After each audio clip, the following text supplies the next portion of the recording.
La colonización se refiere a una relación imperial en que hay una gente que domina y una gente que es dominada, con toda la escala de gente que está allí. La descolonización es el proceso por el cual los pueblos se liberan. Si en un proceso del pueblo no es una filosofía, sino la filosofía le sirve para que o le sirve o para el dominio del poderoso o para la liberación de los pueblos. Y lo que nos interesa es la descolonización. Y la descolonización, ¿por qué? Bueno, porque efectivamente nosotros somos un país independiente y somos muy orgullosos de ello. Hola, hola, ¿qué tal? Esto es América Dialoga, un espacio para la interculturalidad desde una visión pedagógica por la vida y la justicia. Esta es la señal de Oyeven 106.9 FM para volver a la radio, la alternativa ecológica. En la coordinación de producción, Angélica Miró, Fran Tobar en la dirección general, todas y todos bajo la filosofía del movimiento ecologista venezolano MEVEN. Pueden seguirnos a través de nuestras redes, en Instagram o Lleven Piso Radio y las redes de la Fundación Segundo Paso para Nuestra América, ladanta.tv en todas las plataformas. Este servidor, Ricardo Romero Romero, tiene hoy como invitado a Humberto González. Bueno, Humberto es el presidente del Centro de Descolonización Luis Antonio Vigó. Vamos hoy a tratar el tema de la descolonización, que está vinculado a la interculturalidad, obviamente. Y vamos a empezar con que Humberto nos explique pedagógicamente, tú sabes, así como para niñitos de kinder, qué diferencia hay entre lo decolonial y lo descolonial. Bueno, pues eso está dificilísimo, pues no hay nada más difícil que explicarle una cosa a unos niñitos de kinder, porque además los tipos tienen unas pilas fantásticas, entienden muchas cosas y entienden más de lo que... Vamos a decir que vamos a explicarlo y punto. Explicarlo y Yo punto. te decía que en realidad no es una diferencia conceptual la que iba a ser, sino de qué es lo que hablas cuando hablas de colonial, así quitándole esa S, y de qué hablas cuando hablas de descolonización. Te decía que lo de colonial empezó a llamarse así como llamar a una escuela, un enfoque, un giro, ¿no? Que llaman el giro de colonialidad a modernidad, etcétera, que es una escuela filosófica, pues, ¿no? Filosófica política, si quieres, pero filosófica. La colonización se refiere a una relación imperial en que hay una gente que domina y una gente que es dominada, con toda la escala de gente que está allí. La descolonización es el proceso por el cual los pueblos se liberan. Si en un proceso del pueblo no es una filosofía, sino la filosofía le sirve para que o le sirve o para el dominio del poderoso o para la liberación de los pueblos. Y lo que nos interesa es la descolonización. Y la descolonización, ¿por qué? Bueno, porque efectivamente nosotros somos un país independiente y somos muy orgullosos de ello. Y tenemos ahí enfrente una 8 buques submarino atómico 1.200 cohetes Tomahawk. Y cuando no los teníamos no solamente una intervención, y seguimos teniendo una intervención en los medios de comunicación, una intervención a través de la propaganda, una intervención por el dominio de los grandes medios, una intervención económica que les permitía hacer y les permitía y les permite hacer sanciones económicas, una relación militar que permite interferir sobre las situaciones en Venezuela sin que Venezuela pueda interferir sobre las situaciones en Estados Unidos o en algún centro imperialista. Es decir, es una relación real en la cual y esa relación de dominio y sobre la cual puede haber distintas explicaciones. La gente del giro de colonial nos ha aportado mucha teoría y cosas muy interesantes para verlo, ¿no? Y entenderlo y manejarlo más sistemáticamente, pero no se trata de lo mismo. Cada vez para nosotros es mucho más importante, pues fíjate, uno podría ver a la Revolución Bolivariana como el mismo proceso histórico que nos va construyendo como pueblo y genera nuestros espacios de libertad. Y podríamos decir que, por ejemplo, la revolución de independencia y toda la gesta uno dice de Bolívar, pero es de Bolívar y de todo el pueblo venezolano buscando su liberación, es una misma gesta que nosotros tenemos que seguir peleando, porque todavía hay una relación de colonialidad que genera un conjunto de cosas, ¿no?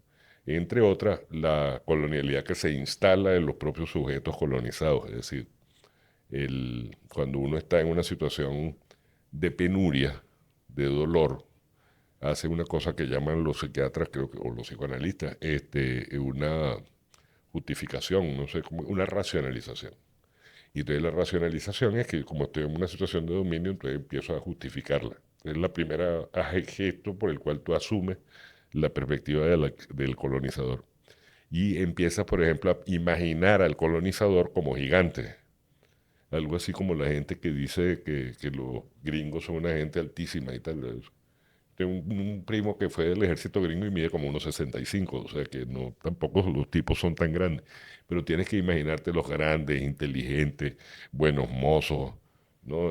Fuertes y tal, acabaditos de salir del gimnasio, porque para imaginarlos más poderosos, ¿no? Porque es como la manera de racionalizar el hecho de por qué yo estoy bajo una situación de dominio y estoy bajo una situación de dominio, pues el otro es más grande. A eso se suma el esfuerzo que hace el colonizador por meterte ideas de ese mismo estilo, ¿no? Y lo hace desde, digamos, los españoles cuando llegaban y te trataban de convencer por la fuerza y por la iglesia de que el Papa, quien fuera, pero digamos en principio Alejandro VI le había dado eso a los reyes de España. Le había dado toda América, la mitad del mundo se la había dado. Que el poder se los había dado Dios. Ok, que por tanto sí, que era un encargado de Dios. Dios habló con Alejandro VI, Alejandro VI, que era pana de Fernando, llegó y le dio a América la mitad del mundo y entonces ellos venían a reclamar su vaina. Claro, desde eso hasta las armas con que lo hicieron. Y desde esa época hasta lo que ocurre actualmente, es decir, cuando el señor Trump anuncia que mató por su orden, porque además lo dijo directamente así, por orden mía directa, a 11 personas en una lancha, independientemente de que lo haya matado o no, hayan sido de inteligencia artificial. Lo que está anunciando es que yo soy todopoderoso, que es lo que está anunciando cuando dice que te voy a imponer los aranceles o cuando impone de facto las mil y tantas sanciones que tiene Venezuela, ¿no? Que Inclusive son que lo las medidas hace coercitivas. diciendo o, digamos, violando leyes internacionales y cuando, por ejemplo, un Marcos Rubio dice que no le importa lo que diga la ONU con respecto a los informes de que en Venezuela no opera el narcotráfico. Ok, pero eso, que lo dice presumiendo además. Es decir, porque a mí me gustaba hablar de una de esas, de uno de estos casos de, por ejemplo, de ejecución extrajudicial, con uno de un señor muy antipático que a lo mejor a la gente le da terror, que es Osama Bin Laden. Osama Bin Laden se supone que lo puso preso a una unidad de Estados Unidos. Y el señor Obama, Premio Nobel de la Paz, muy buena gente él, simpaticísimo y que se ríe bastante, entonces dice y anunció como parte de su campaña para su segundo mandato que él personalmente lo habían llamado del avión y le habían dicho no lo traigan, mátenlo y tírenlo al mar. Es decir, no solamente ejecución extrajudicial, sino disposición del cadáver. Y entonces eso era totalmente legítimo porque él estaba construido como el bueno todopoderoso y el otro estaba construido como el malo despreciable y todopoderoso. Y puede ser que fuera malísimo, yo no sé si Osama le pegaba a su mamá o no, pero lo cierto es que el otro era tan malísimo que podía mandar a asesinar a una persona en alta mar, quitarle la vida con toda impunidad y además presumir de ello para decir que tenían que votar por mí, pues yo soy tan firme que mando a asesinar a una gente que no me pone en riesgo en lo más mínimo, lo estoy haciendo hasta por teléfono, de lejos, con una unidad militar que no tiene nada que ver conmigo, pero de todo yo soy bravísimo, pues yo tengo ese poder para hacerlo. Entonces, fíjate que es una legitimidad completa del poder de una relación totalmente asimétrica, abusiva, destructiva, en la cual se ponen como, digamos, no como policía del mundo, sino como jefe del mundo, pero además como el único existente. Es decir, el otro es el que está por debajo de la línea del ser. Es decir, que no existe como ser humano, no vale.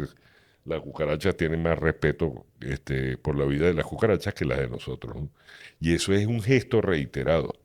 Tal vez ahorita uno de lo que dice cuando dice, habla del neofascismo, que es de esta época, es tal vez por la eliminación de un conjunto de disfraces y de la falta de disimulo, ¿no? Por el lenguaje estrafalario Estrafalario es una palabra que está usando el presidente Maduro y me parece que además es totalmente, pues es estrafalario, pero cuando uno lo expone, ¿no? Porque de resto se asume con una naturalidad total. Es decir, yo voy a instalar un balneario de lujo en Gaza, entonces por favor quiten de ahí a los palestinos. Mujeres, niños, 2 millones de personas No, y de terminen de paso a los que se apartarlos. oponen y protestan contra eso los declaran antisemitas y Claro. además hasta los meten presos. Y es todo un sistema, una lógica que es una lógica tan imperial como la lógica que efectivamente podía tener Fernando e Isabel, es decir, es mucho más imperial. Es decir, ejerce un dominio sobre el mundo, que solamente puede ser confrontada con los pueblos en la medida en que los pueblos se hacen pueblos, es decir, se hacen sujetos políticos, se hacen capaces de pensarse a sí mismos y de tomar acciones por sí mismos.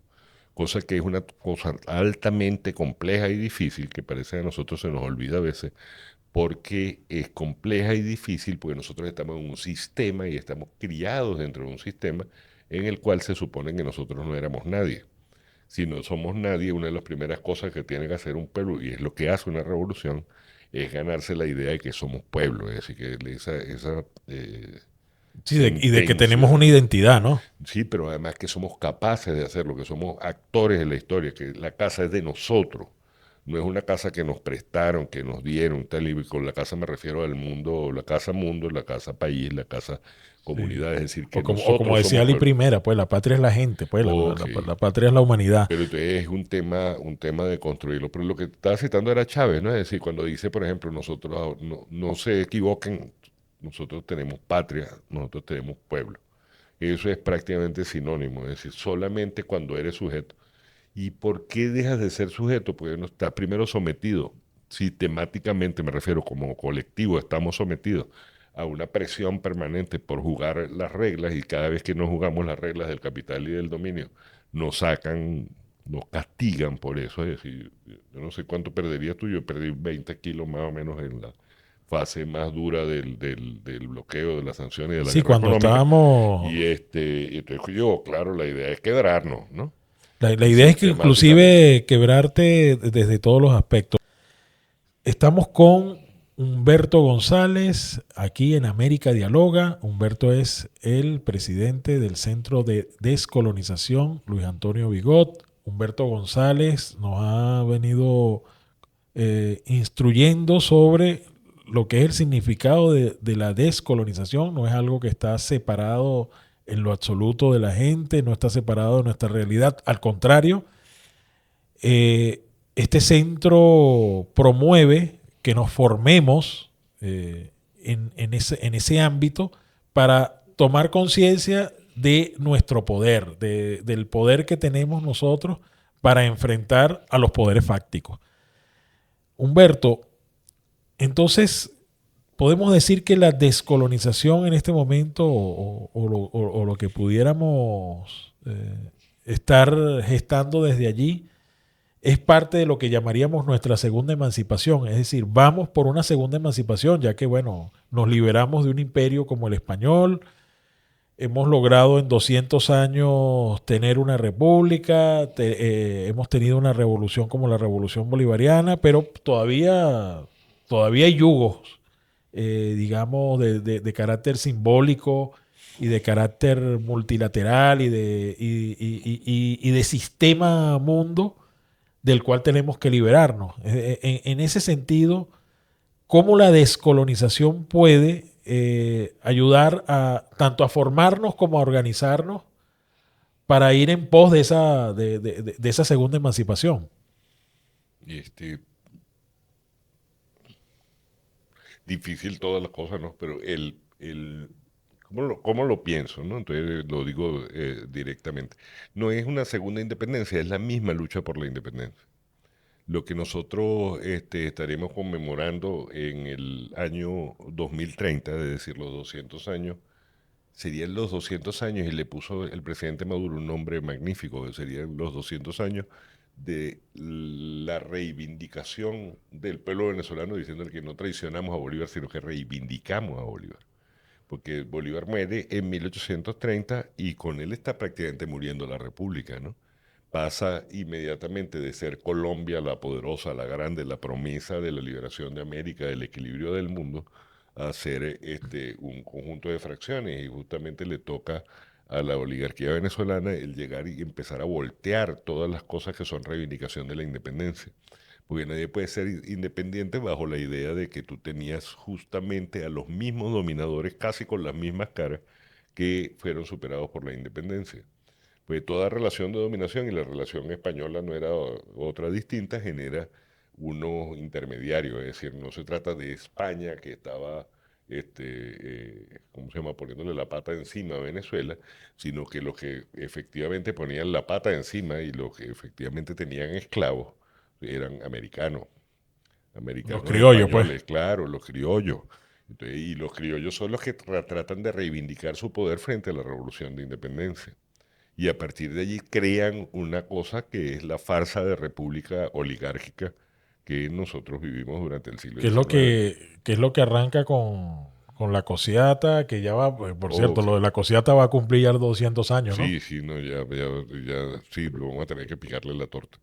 Este, el, pero es eso, ¿no? O sea, entonces sigue la misma y entonces la del siglo XIX tiene una revolución. Y la de Zamora no era la segunda independencia, es decir, lo que está buscando justamente es que el pueblo venezolano se pare sobre sus propios pies, sobre lo que ha logrado, es decir, no es que la independencia fue un tiempo perdido, su gesta es su capital, ¿no? Su gesta es lo que ha logrado, su valor, su fuerza como pueblo, lo que es nuestra fuerza como pueblo, y entonces sobre esa lograr tierras y hombres libres, es decir, eliminar la esclavitud por servidumbre, el dominio de la tierra completamente por parte de una gente que se la ha robado y que se ha robado la República, y a lo que es una respuesta a la famosa Carta de 1861 de la oligarquía de la Victoria, pues eran gente sobre todo de lo que hoy es Aragua, pidiéndole a los ingleses que intervengan y tomen el Orinoco y Guayana completa para poder tratar de someter a esos alzados que somos nosotros, Sí, o sea, no que es el pueblo solamente era venezolano. entregar el Esequibo, sino era entregar todo. No, entregarlos todo, porque de hecho es una oligarquía que se sabe en minoría frente a un pueblo que es un pueblo valiente, fuerte, que cuando aclara y consigue un liderazgo con el cual manifestarse, entonces lo primero que hace es decir, bueno, vamos a tomar lo nuestro, vamos a tratar de hacer una patria. Zamora está tratando de hacer una patria. Y me fui tan para el siglo XIX para decirte que es la misma continuidad, porque entonces, bueno, después otra vez una nueva tradición, sobre la base de la nueva tradición, sobre la cual, por ejemplo, los ingleses institucionalizan junto con los americanos el robo de la Guayana Esequiba, pero además el dominio sobre Venezuela. El dominio sobre Venezuela que otra vez es desafiado por un liderazgo como el de Cipriano Castro, pero ese liderazgo de Cipriano Castro le sale otro, que es la misma oligarquía, solo que ahora con el disfraz o con la ropa de la banca comercial, con el señor el banquero Matos, que hace la revolución libertadora, pues además saben además cómo confundir y manejarse con hipocresías, máscaras y tal. Y esa es la máscara que es casi una burla para nuestra propia independencia. Entonces, vencido Matos, tenemos a los alemanes y a los ingleses enfrente. Entonces está diciendo, no estábamos convertidos en patria, es decir, teníamos que pelear por convertirnos, reconvertirnos en patria sobre nuestro capital, nuestro cuerpo mancillado. Y bueno, y pasa el golpe de Gómez y entonces se instaura aquí un régimen en el cual las compañías petroleras son las dueñas de todo y prácticamente, digamos, clavan unos dientes sobre la República y la República no tiene con qué levantarse. Claro, y La- además instauran una cultura en la que nos hacemos petróleo dependientes y todos los otros procesos productivos en el país se van, digamos, mermando y bueno, nos tienen, digamos, bajo un sistema de dominación en el que hasta ahora todavía nosotros estamos luchando por, bueno, afortunadamente, a pesar de lo malo y de lo terrible y de lo que pasamos con las sanciones, hemos sabido triangular y hacer cosas para superar eso, ¿no? Eso Pero, también es parte de la descolonización. claro, es que eso es la decolonización, es decir, darte los medios materiales, los medios de pensarte, los medios, la institucionalidad que necesitas para poder ser pueblo más allá del momento en que efectivamente te alza. Es decir, tú no, digamos, hay un momento de rebelión del pueblo, pero hay un momento en el cual tenemos que poder llegar a ser poder. Y cuando se está jugando, por ejemplo, la descolonización aparece como una columna vertebral del plan de la patria, porque lo que jugamos cuando decimos poder popular es justamente que sea el pueblo, es decir, que seamos nosotros los que podamos poseer la república y poseer el territorio. Y todavía está en disputa. Pues efectivamente, esta que estamos viviendo como circunstancia es una circunstancia de lo que es disputa, de cómo se disputa ese espacio, que tenemos que poderlo disputar en lo político, de poder tener formas que efectivamente nos expresen, mostrar esa insatisfacción que muestra la propia revolución bolivariana con las estructuras que tiene heredadas, que le decimos el Estado burgués, pues convertirlo en Estado comunal, ser un país más independiente en lo económico, es decir, que efectivamente podamos tener nuestros propios resortes económicos, que lo podamos tener en lo militar, en la seguridad, en la manera de ejercer el dominio sobre el territorio, que lo podamos tener en lo social, pues nosotros si no logramos tener condiciones para vivir como gente, cada vez no estamos debilitados. Es decir, Claro. nosotros tenemos que comer todo y tenemos que tener la mejor salud posible, la mejor educación posible. Y esa, fíjate que está planteada entonces es como una batalla, es decir, como una batalla porque del otro lado lo que te están ofreciendo no es un tipo de alternativa al régimen que nosotros tenemos. No, pues es que esto ni es un régimen, ni es un gobierno.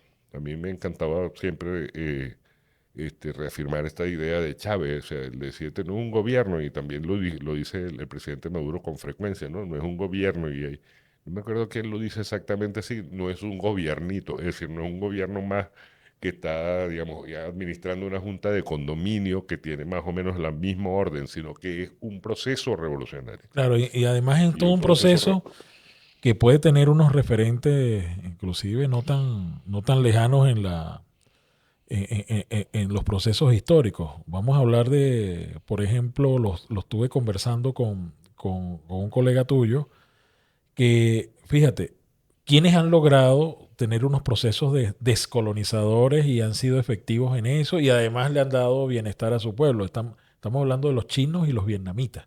Ujú. China, a pesar de que tiene dos sistemas y que opera dos sistemas, y en el mismo caso de Vietnam, han logrado romper y están, en el caso de China, posicionándose como...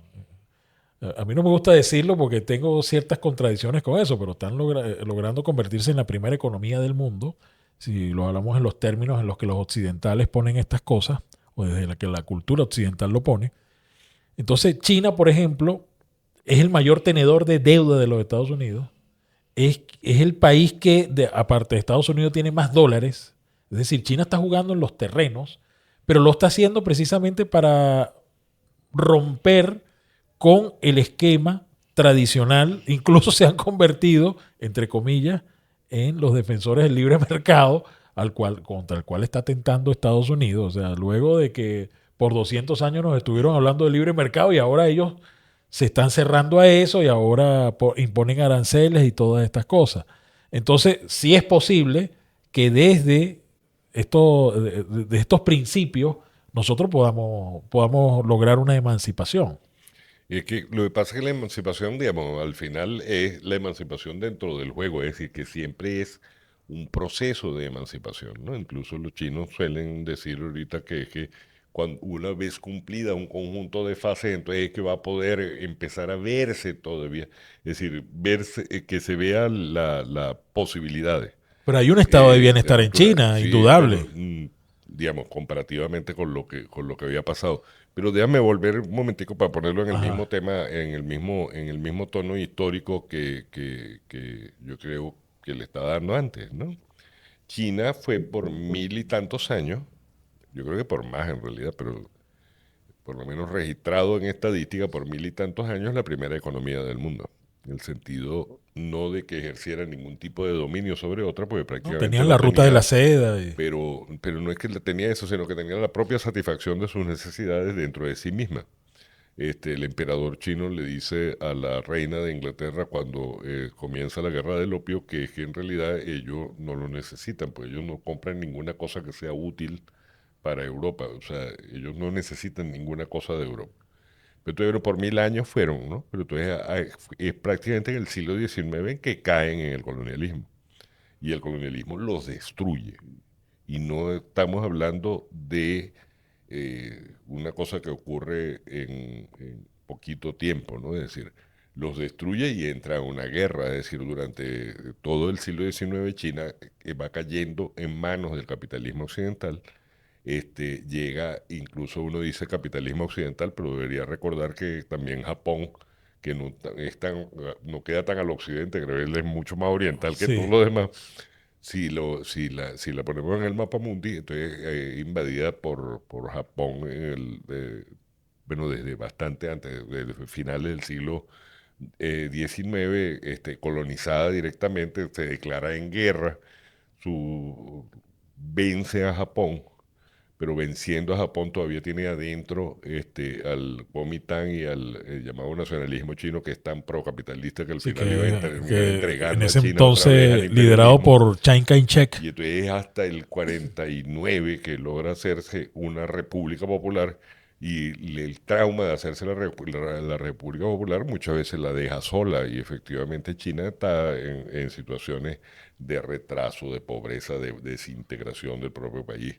Estuvo hasta en guerra con Vietnam durante los años 70, o sea, estuvo durante los años 50 en guerra con Corea, o sea, uno debería como contarse todo el cuento completo para darse cuenta que no es que China en un tiempo corto, sino China No, es durante todo un un proceso, proceso muy largo todo un se ha proceso. convertido en una Pero lo potencia. logró, o sea, es lo que Lo quiero está decir. Lo logrando. está logrando, exacto. Es decir, lo Entonces, está logrando porque fíjate que es todavía un tema, siempre un tema en disputa, porque eso es justamente de lo que estamos hablando cuando hablamos de un mundo que amenaza guerra, uno del frente que al final está contraponiendo el capitalismo que le interesa al final es el frente con China, o sea, es el enfrentamiento con o China. sea, es la gran disputa. No, Bueno, es disputa actual y presente, pues. actual y presente. Bueno, vamos a seguir con América Dialoga, vamos a un segundo corte.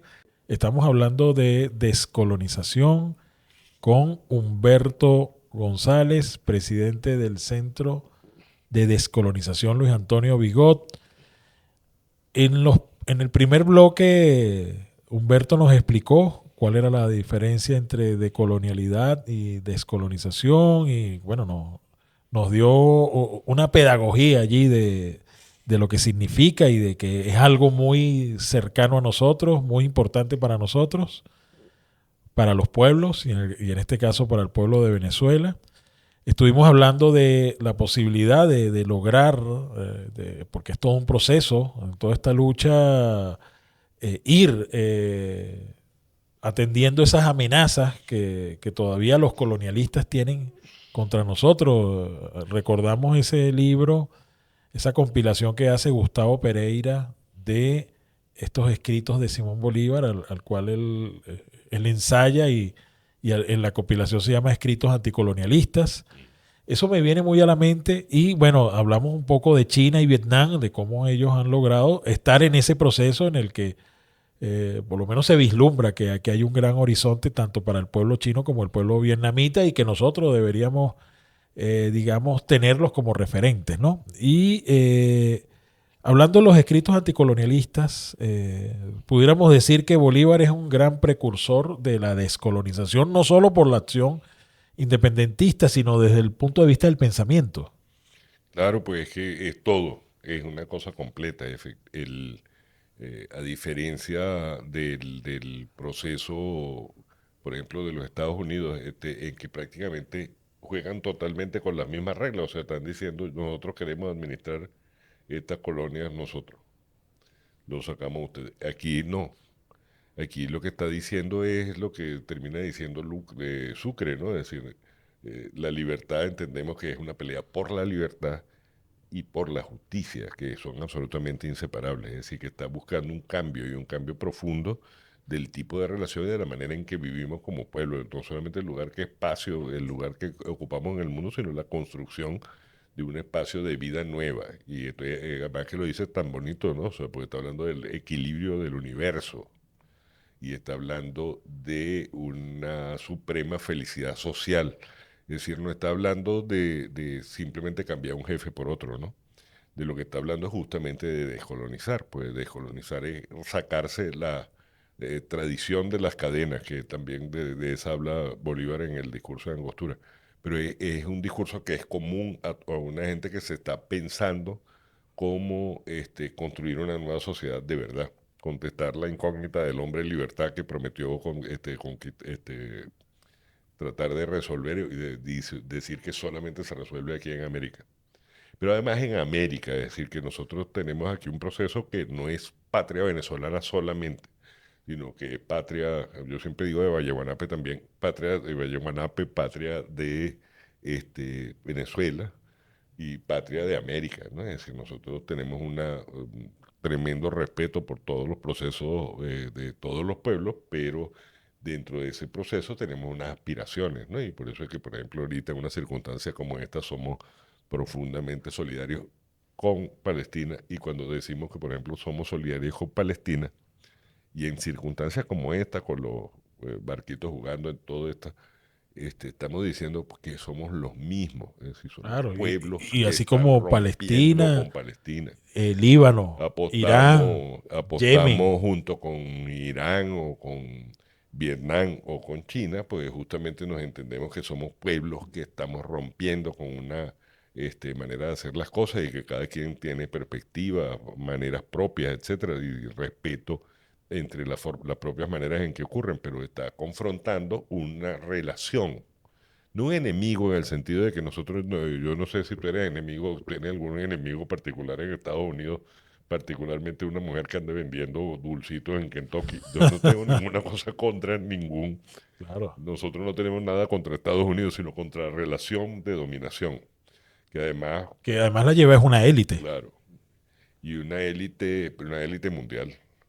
O sea, que nosotros también parte de la expresión de esa élite mundial son las coletillas, digamos, las partes de atrás de esa élite mundial que nosotros la tenemos en Venezuela como derecha, ¿no? Las tenemos en Argentina como ultraderechas, o las tenemos en Bolivia y además hasta ganando las elecciones de una manera terrible, ¿no? Si un proceso que uno, yo creo digamos, la contribución de tratar de verlo desde desde la perspectiva histórica es que entendamos que es un proceso histórico. Eso no supone que es que nosotros somos la revolución bolivariana tenga que ser una promesa para después, es una promesa para ahora, ¿no? O sea, el presidente Chávez, el comandante Chávez siempre dijo un proceso que sea humanamente gratificante y se refiere que nosotros hacemos fiesta acá rato. El presidente declaró la Navidad a partir de octubre, ¿no? Sí. Y entonces, y las hacemos sabiendo que nosotros tenemos un montón de carencias, falencias y cosas, y de todas maneras vamos para adelante. No, y Es decir, y vamos a ir tenemos, para adelante celebrándolo. Además, también buscando todos los momentos de celebración, de estabilidad, de logro. Pero tenemos que entender que es un proceso muy complejo, que eso no es complejo, no quiere decir que nos acomplejamos ante ello, sino que más bien que nos paramos y asumimos el reto con la gallardía, la firmeza y la alegría que debería caracterizarnos a nosotros. sí, y fíjate, Humberto, hablando de eso, fíjate cómo nos han acusado falsamente, y a pesar de que la cantidad de informes y digamos de los especialistas que han dicho que en Venezuela lo que hay es un ínfimo tráfico, o sea, somos como un puente, porque realmente toda la droga viaja por el Pacífico. El propio presidente Petro ha reconocido que gran parte de la droga sale de Colombia, a pesar de que hay no sé cuántas bases, 7, 9 bases hay alrededor de Colombia, hay bases en Panamá, tienen bases en el Caribe, y aún así sigue pasando la droga y bueno, quieren, Aún así no, sino prácticamente gracias a eso. gracias a eso. Pues uno se tiene que acostumbrar a la Sí, idea, pues qué importante es sacar, busque aunque sea Wikipedia, para uno armar siempre historia. hay una cosa que se llama el Plan Colombia, que comenzó en el siglo XXI, y entonces Sí. la razón del Plan Comenzó Colombia con era Uribe. poder someter a las narcobandas, tal cosa, entonces narcoguerrillas, narco todo, pero narco, ¿no?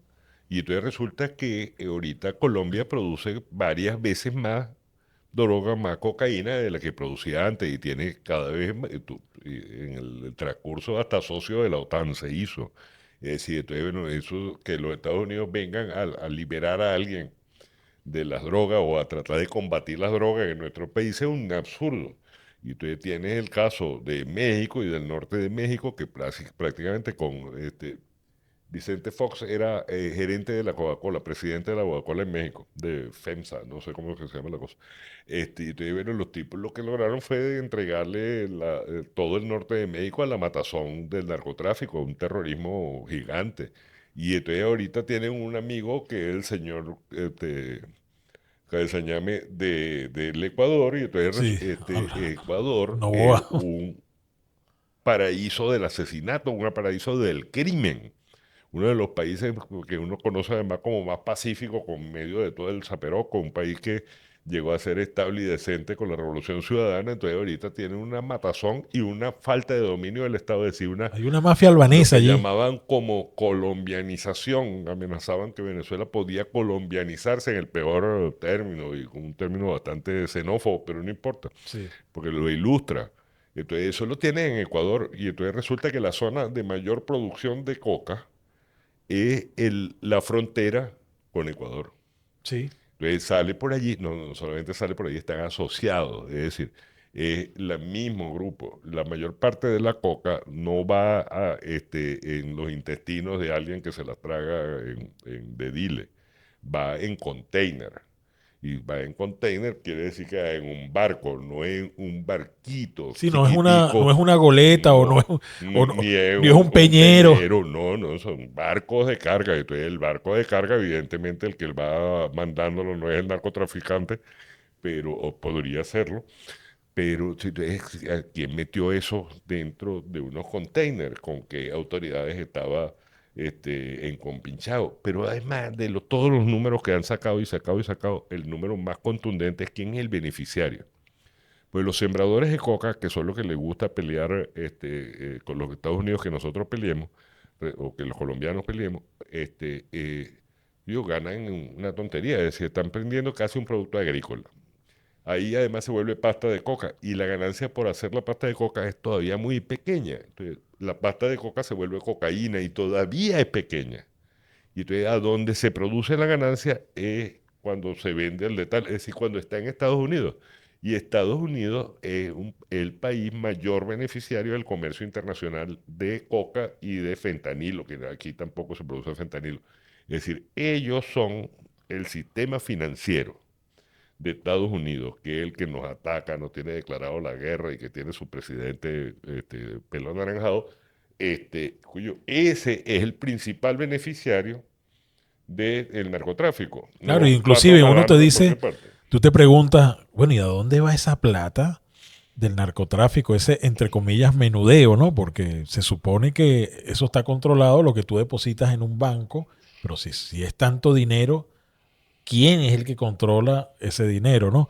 Ya estamos finalizando este espacio de América Dialoga por hoy, donde estuvimos desarrollando este tema de la descolonización con Humberto González, presidente del Centro de Descolonización, Luis Antonio Bigot. Una reflexión final para los oyentes de América Dialoga, Humberto. Pero lo primero es que vean América Dialoga, pero sobre todo oíganlo, pues la música es buenísima.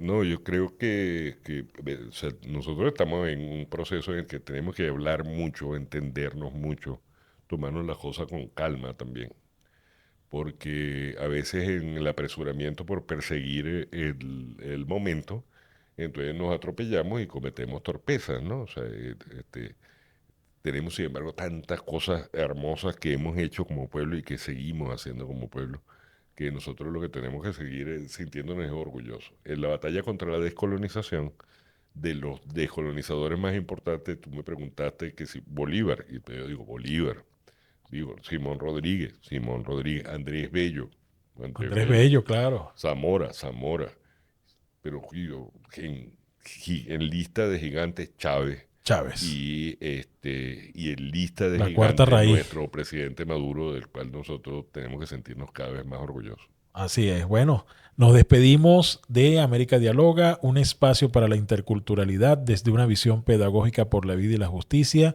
Esta es la señal de Oyeven 106.9 FM para volver a la radio, la alternativa ecológica.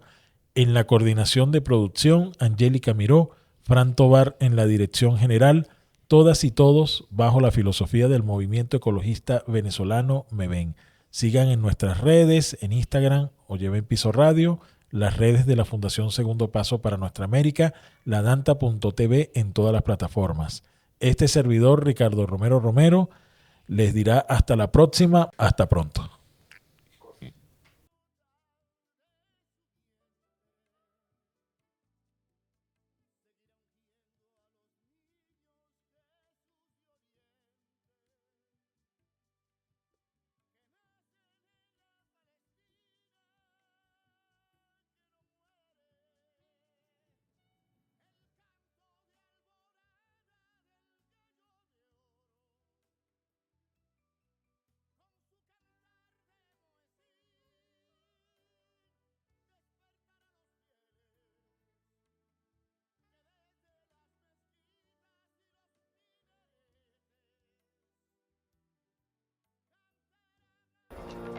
Suscríbete, toca la campana, dale me gusta y comparte.